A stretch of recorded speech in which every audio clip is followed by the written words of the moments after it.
Since the start of the pandemic, online shopping has become more popular. But how is this affecting retail stores? In this episode, producer Daniel Johnson answers this question to understand what the future holds for the retail shopping industry. My name is Efwam Fojo, and this is Unravelled.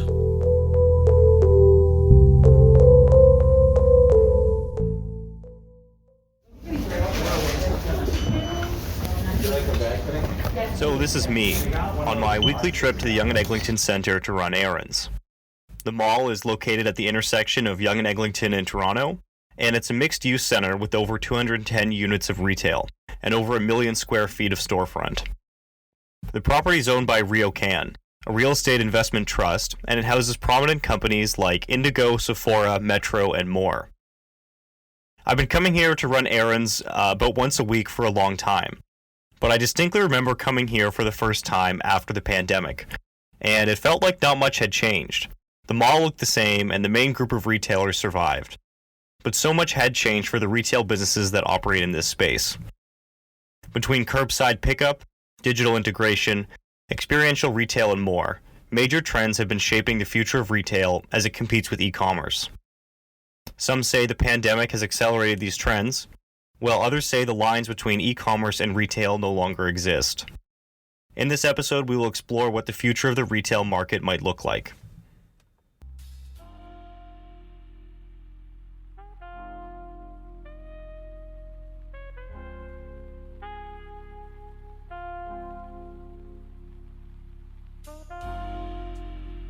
But let's back up a little bit here. I first got interested in retail when I worked at a consumer insights website before I was a journalism student.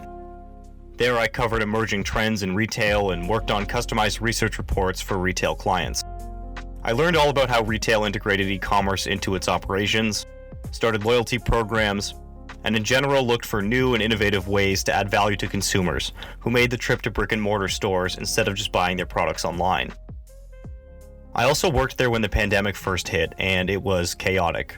It was a first-hand lesson in the potential for a crisis to change industries that now had to innovate to survive. Things like curbside pickup started to emerge, and suddenly e-commerce integration was a necessity.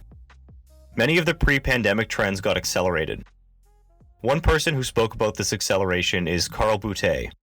He's a retail strategist and author of The Great Acceleration: The Race to Retail Resilience. I asked him about what the Great Acceleration is and how it relates to the retail market. Yeah, so the Great Acceleration is a term I coined back in April 2020 during a friend of mine's own book launch, Steve Dennis. There was a panel that we had organized during his book launch where I was with Scott Galloway, who's a famous sort of prognosticator, professor, and entrepreneur out of the U.S., and Seth Godin, who is also a very well-known marketing sort of guru, if we can use those terms still. And basically we were talking about the idea that what we were witnessing. Again, this is like 1 month into the pandemic, and just sort of really starting to grasp what was happening with all the lockdowns and the trends that were occurring. The word acceleration was coming about more and more from business leaders everywhere. They were just saying, listen, we're witnessing trends, especially around digital adoption, online shopping, that we were expecting to happen 5-10 years from now. We're hitting those expectations 5 weeks into this pandemic. So it really caught everybody off guard, and basically, but nothing was, these were all trends that they were expecting. So why this was called, the word acceleration was on everybody's mind at that point, was everything's just sort of being pulled forward. And during that panel, I came out and said, well, we had these greats that occurred in the past century. We had the Great Depression, we had the Great Recession, and now could we look back on this period and consider it as the Great Acceleration?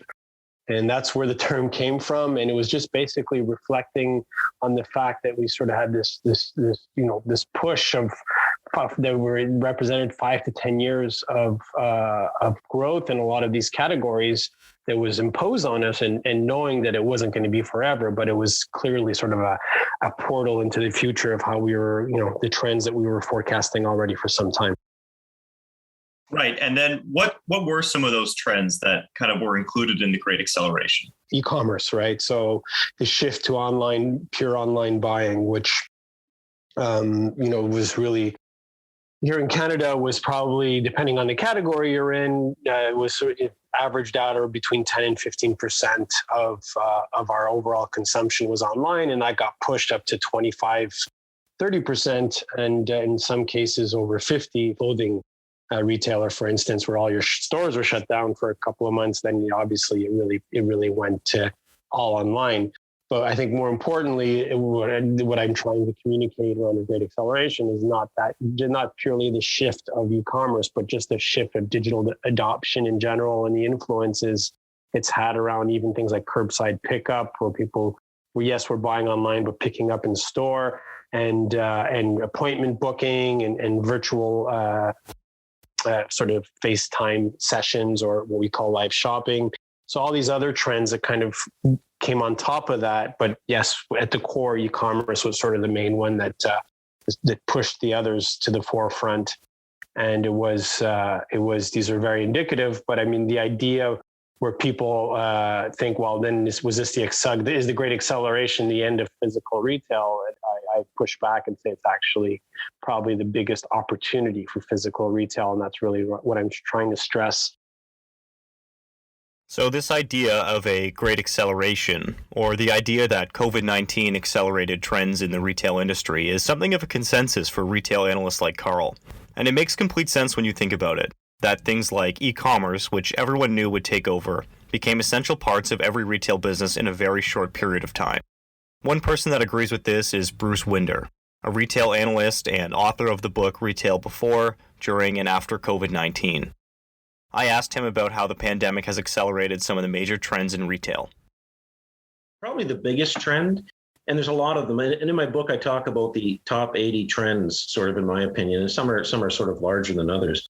Probably the biggest trend that impacted retail right now, or has been impacting even before the pandemic, is the growth of e-commerce, the growth of online shopping. So, if you think of online shopping, kind of had a bit of a push back around 2000. It's really been accelerated with the pandemic for obvious reasons. I mean, e-commerce offers you a wide assortment. It's incredibly convenient. It's safe to shop. In other words, you don't have to go in a store for obvious reasons during the pandemic. And, it's just ultra convenient. So folks like Amazon have done a really good job in that space. But not only Amazon, other people such as the big retailers in Canada, like the Walmarts and the Canadian Tires, have sort of, upped their game in that area. So e-commerce is a really big trend, and we were behind other countries, and we're sort of catching up now. There's been sort of a movement, and this ties in with a number of other trends, like a green trend overall, a trend as it relates to environmental protection, environmental stewardship, sustainability. Bruce goes on to talk about how green trends in retail had a major push around 2007, but then kind of waned a bit during the 2008 recession, and then made a comeback in the years later. He adds that he expected a similar trend to take place during the pandemic, but that green just kind of kept going despite the pandemic, and that it's not just a trend that consumers look for, but it's also something that investors prioritize as well. Bruce goes on to highlight some of the other trends. Big institutional investors are looking for companies with a sustainability program, corporate social responsibility program. That's when things get done, and that's another major trend. Also, digitally native brands. So we've seen brands that have sort of started online only in retail, where it used to be if you're a retailer and you started sort of with a store. Well, now a lot of brands don't do that. They've said, we're starting online. That is our storefront. And hey, over time, we're going to add a brick and mortar store or two. So that's another one. Another one that's been interesting is direct to consumer, DTC. And that's quite an interesting situation, but it's really where brands who normally are wholesalers sell directly to consumers.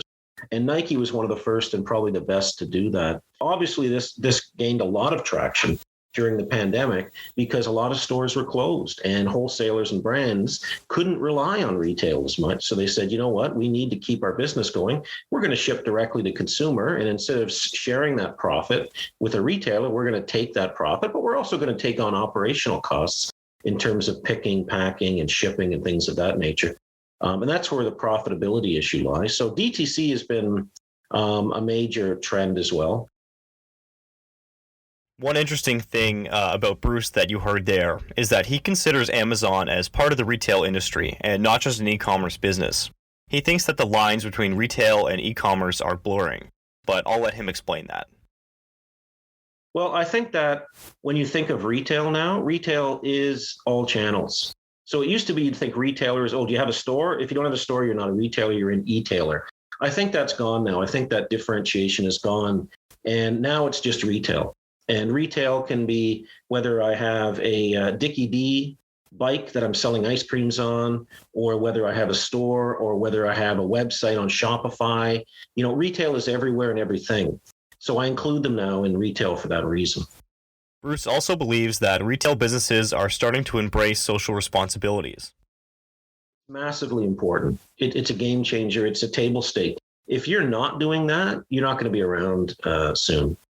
Because not only will consumers balk you, especially young consumers like Gen Z and millennials, and I'm not trying to stereotype, but I have to look at broad trends, but also investors, as I mentioned, you know, even the big investment pension funds and things won't invest in you. Even the big Wall Street banks won't invest in you if you don't have a robust, realistic, customer focused and environmental focused strategy. So it's absolutely a table stake now. Bruce also has a really interesting perspective on where the retail industry is going, and I asked him what changes he thinks might take place over the next 10 to 20 years. I actually have a draft of something, and I won't disclose the whole thing, but I wrote sort of about 30, 40 pages last year on what I call Retail 2050, and I haven't published it yet, so I've been thinking about that. I do think that you're going to continue to see technology enable our lives. You're going to see acceleration of technology. You're going to see a much greater role of robotics and everything we do, whether it's at the store, whether it's around our house, driving the cars, autonomous, right? So you're going to see technology and robotics and AI just play a much greater role in our lives. That's going to be probably the biggest trend. You're probably going to see a continued polarization of retail, where you really have the big folks at the top and the tiny folks. There's a trend I talk about in my book called micro retailing. And it really means that everyone's a retailer. Everyone has a side hustle, which is selling something, a service or a product. Part of it is to supplement wages, which are stagnant and probably will continue to stagnate versus inflation. But everyone will become a little merchant on the side. And folks like Shopify and Amazon are going to enable that with their marketplaces and their hosting. And so you're going to see an industry that's completely polarized, big and small, but they'll work together. It's not going to be an adversarial relationship. And I look at people like Amazon. Amazon is not playing an adversarial relationship with small companies. They're not saying, let's kill the small companies and eat their lunch. They're saying, no, let's work with them so that we can form an ecosystem. It's like a parasitic relationship, right? That sounds horrible, but it's really a sort of a symbiotic relationship between big animal and small animal to help each other. And I think that's one of the things that Amazon has done. And you'll see a lot more of that in the future. So Bruce has some really unique ideas around how retail and life as a whole might change over the next 1 to 2 decades. But in the short term, how can retail businesses compete in today's market and add value to consumers to visit a physical location who could easily just buy their items online? To answer that question, I spoke to Chris Lombardo. He's a staff writer for Strategy Magazine, and he also writes for Media and Canada and Stimulant. Chris routinely covers the retail market. I asked Chris about experiential retail. You have retail stores that were trying to fashion themselves as community hubs. So when e-com started to take off, like what's the point of a massive footprint retail space? You had to sort of convert that, even more so during the pandemic, into something tangible, something useful. And an example of that would be, I think, Golf Town, which, you could basically, I don't golf, but you could presumably buy clubs on Amazon. I don't see why not, but they are trying to convert themselves into this hub where they have technology to analyze your swing. So they have, all that kind of technological capability, but they also have professionals coming in. They have famous people coming in that they've co-branded with. So that it actually makes me want to go there, even though I don't golf. It seems like a fun place. So that's just another example of a place that's trying to make itself community oriented. And you have, Mountain Equipment Co-op trying to do that too. So it's not just a place where you grab your Columbia shoes and a backpack or whatever, but it's a place where you learn about climbing and interface with all these different travelers and all these types of lifestyle-oriented people. So your standard retail space is completely changed. Other strategies for how retail can create value for consumers to visit a brick-and-mortar store come from Pietro Nensi, the Costco Corporate Foods Vice President. As a side note, Costco is one of my favorite stores, and spoiler, I did ask him when consumers might see in-store samples return. Well, our stores, basically, there's always items, as you know, we call them treasure hunt. So when you come into a Costco, there's always something new that is probably not online yet, or it's attested to our location. There's the gas. That is a big feature. Our members are using that service a lot. We have also ancillary services like pharmacy, etc., like optical. So there's a lot of other services that the members have access into a Costco that they don't have online. So, but for us, it's the overall package, right? When you look at the business, we have to be good in store. We have to be strong online. We have to have good other services, we call them. And ultimately, if we do all that and we are able to show value, then the members are happy. They buy, they come often, and they renew at a good rate. So this is what we basically that's our report card, our membership renewal. Right, and so one of the things that I think of when I think of going to Costco is samples.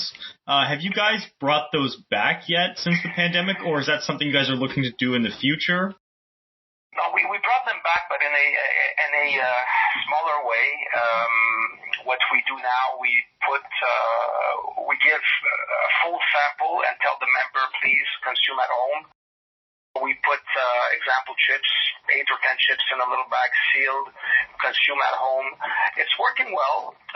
The ones that we cannot give an item to the member to bring at home, we put a sample of what it could look like, and we call it a talking demo. But our goal is to come back to what we used to do, cooking demos, giving samples, abundance of samples. We want the members to have that experience. And for us, to be honest, it's a great marketing tool for vendors to showcase their items into a Costco. The demo program. If you talk to any member or most of our members, they're going to say what you prefer the most to Costco. There's the value, of course, the assortment, but the demos are always part of the top 3 what our members are looking for. So yes, to your question, as soon as we can, the ovens will start, and we'll do what we do best. In addition to in-store samples, Pietro also spoke about Costco's future outlook and how current supply bottlenecks may impact the business. The brick and mortar will remain. For us, we believe the brick and mortar will be it's the foundation of our company. It will continue. It's the best way that we can operate. We cannot undermine the .com.ca business. We say to ourselves, we have to be as good as what we offer to our member in store online. So both will be hand in hand. It has to be an obsession of ours every day to be the best. The thing that I don't really know is with this and I think it's temporary, and I hope it is. All this logistic issues that we're living with the containers, with the logistics, the freight, the inflation, and of course it's cyclical. But what we're living today, it's the inflation is a bit more aggressive that we ever expected and ever seen before. So, and I know that's not your 10, 20 years that you were looking for, but the next 3 to 5 years, that's worrisome. If I look more long term, international, it will play a big part of our increase. Large retailers like Costco can offer a great future perspective on business operation. Other important perspectives about the industry can come from landlords. Many retailers rent space, sometimes to a real estate investment trust or REIT. REITs with retail portfolios offer a great temperature check on the industry, as they are essentially betting on the future of these businesses. One of these REITs is RioCan, a Canadian REIT with over 214 properties, including my own frequent shopping destination, the Yonge and Eglinton Centre. All of its portfolio is in Canada. If anyone knows Canadian retail, it's them. They have a serious amount of skin in the game. I caught up with RioCan's CEO, Jonathan Gitlin, to ask him about the retail market, including RioCan's focus on mixed-use development properties, or properties with both residential and retail tenants in one building. Well, a number of things, but what I would start with is the fact that we have in our portfolio, I mean, we've been in business for 27 years, right? So we've amassed a portfolio of properties that, when we bought them for good retail fundamentals. They were really well located. They had penetrated neighborhoods. They were typically on main streets at really good intersections that, again, had great visibility, which was paramount for our retailers. Well, it turns out that years later, that these are the same attributes that make for really good mixed-use developments, where the cities want growth because, by and large, they're on transit. And a lot of our properties, they're, I would say the fundamental elements of a retail property, particularly an unenclosed one, is that they've got very big parking fields and not a lot of building coverage. So as a prudent asset manager, we took a look at this portfolio and said, well, geez, are we really doing are we really utilizing highest and best use here? And particularly when they're right on transit, and in Toronto, as you probably know, transit's hard to come by. So we just felt that there was more opportunity for us to get those properties entitled for this, residential along with retail. And over time, we've been redeveloping them and really just knocking down some older retail and reinstituting better, more forward-looking, forward-thinking retail along with residential above it. And then the second element and why it's so important to do this is because RioCan is really good at retail and we're getting far better at residential. And when you've got an owner of a property that is going to own both elements for a very long time, as we desire to do, neither one of those uses is going to be an afterthought. They're both going to be prominent. And, what you've seen in Toronto is when you have a lot of merchant developers, a lot of these condo developers, they'll build retail at grade because they have to, and then they'll forget about it. So the design of the retail won't be favorable for tenants. It won't be favorable for consumers. It's all sort of an afterthought to the residential above it. We're going to own both assets for a very long time, the retail and the residential. So we work hard at making sure that both work, that both integrated with one another. And because for us, great retail is an excellent amenity for the residential above it. And the retailers love having the residential above it because it brings in consumers. So it's this really good marriage of uses. And so for us, again, it just makes sense for us to build those really integrated uses. So as you can see here, mixed-use development is something of a focus for RioCan, where they look to create a reciprocal relationship between retail and residential tenants. RioCan was an early mover on mixed-use developments and even launched a residential brand in 2018 named RioCan Living. I asked Jonathan about RioCan's focus on 6 major markets in Canada, including major cities like Toronto, Vancouver, and Montreal. Sure, it's just demographics, right? I mean, at the end of the day, we want to put our unit holders' money into places where we believe there's long-term growth. And with the most respect to other cities in Canada, because there are some other wonderful cities, the 6 that we've chosen simply have the better growth profiles. This country benefits from a very robust immigration policy, which is great. And when people come in from other countries, they tend to go to some of the larger markets. As well, there's a lot of migration, not just immigration, but migration within Canada, where people who have grown up in smaller markets often come to places like Toronto or Montreal or Calgary for education, and then ultimately just plant their flag there and end up staying in those cities, which leads to a significant amount of growth opportunities. And what we really do is we listen to our tenants. And when we sit down with our tenants at the beginning of each year and say, okay, tell us about your growth ambitions for this year, more often than not, what they're saying is we want more space in places like the Greater Toronto area or Montreal or Vancouver. Then they'll say about, let's say, Saskatoon, which is again a great city, great community, but we're just listening to what our tenants are saying. And then when it comes to development, again, it just, it doesn't pencil out to build vertical in some of those other cities. Whereas in places like Toronto, where there's a significant housing crisis, a supply shortage, we feel very good about building to at least provide a bit of balance to that shortage. Right. And then one of the other things I've heard you talk about is the importance that retail is transit accessible. Does that also impact the decision to focus on those major markets where transit is more accessible in cities like Toronto?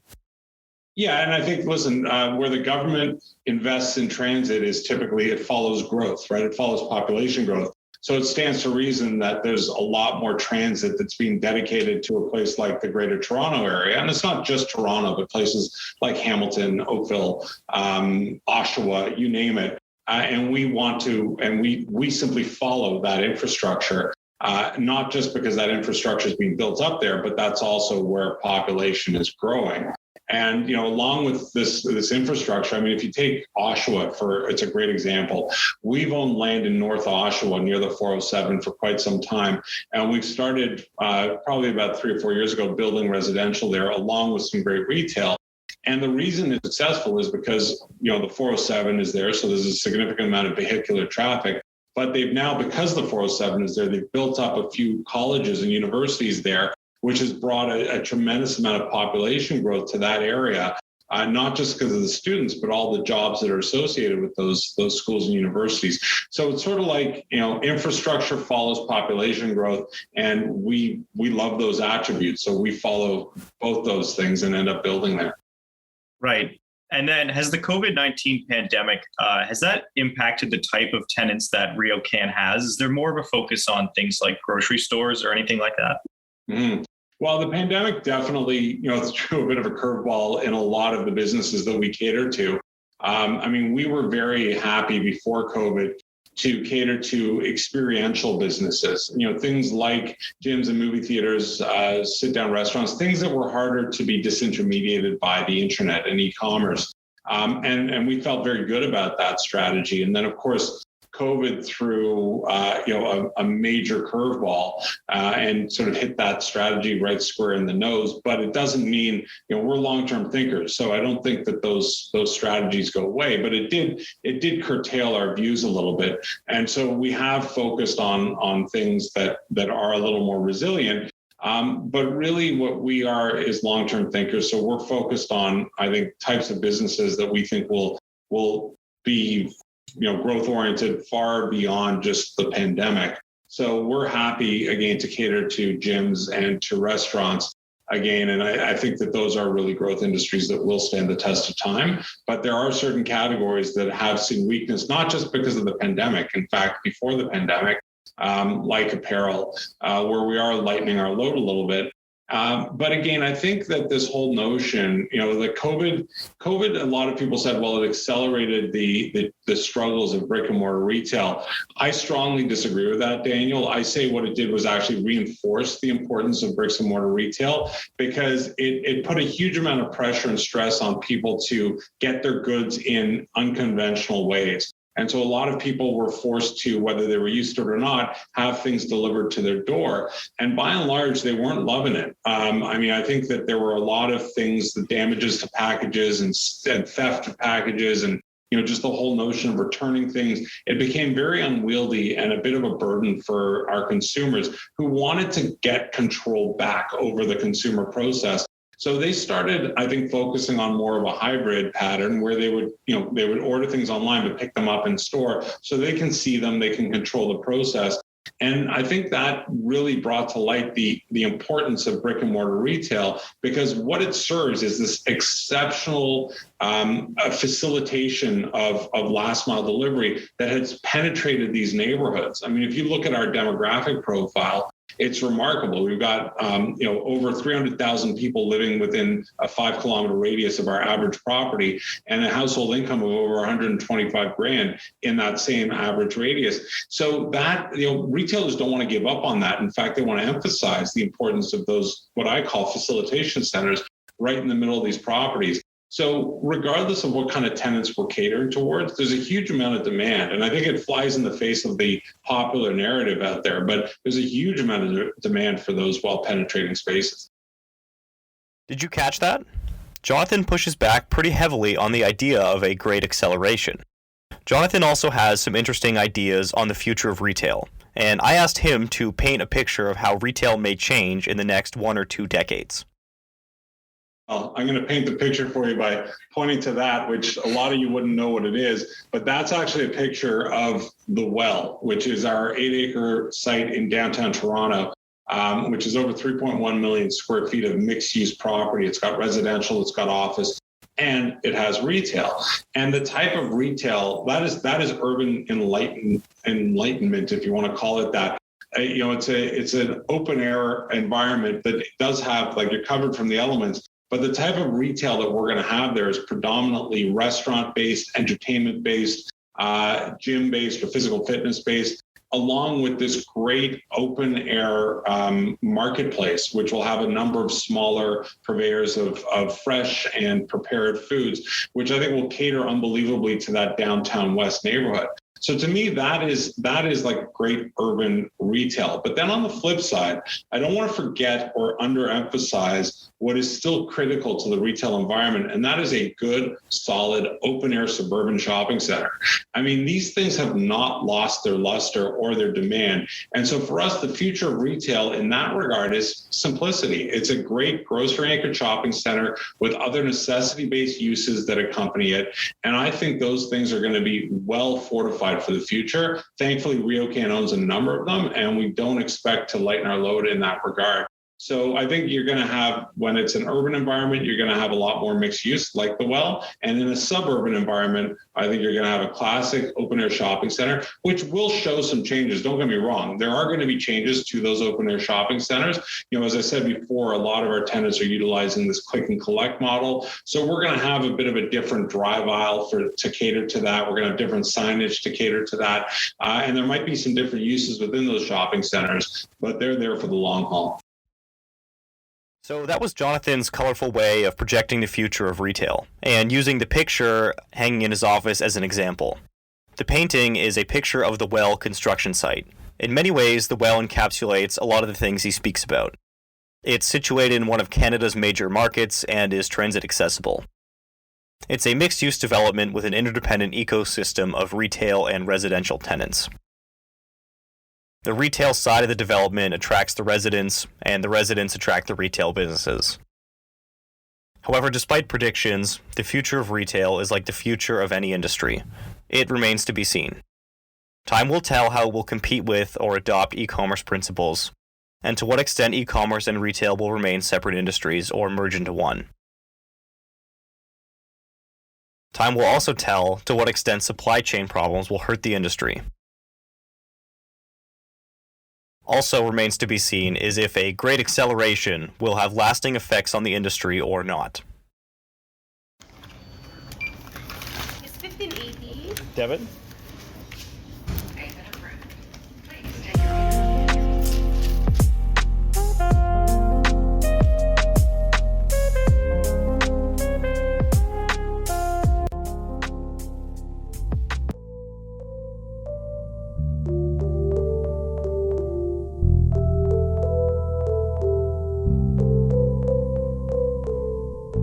This episode of Unravelled was produced by Daniel Johnson.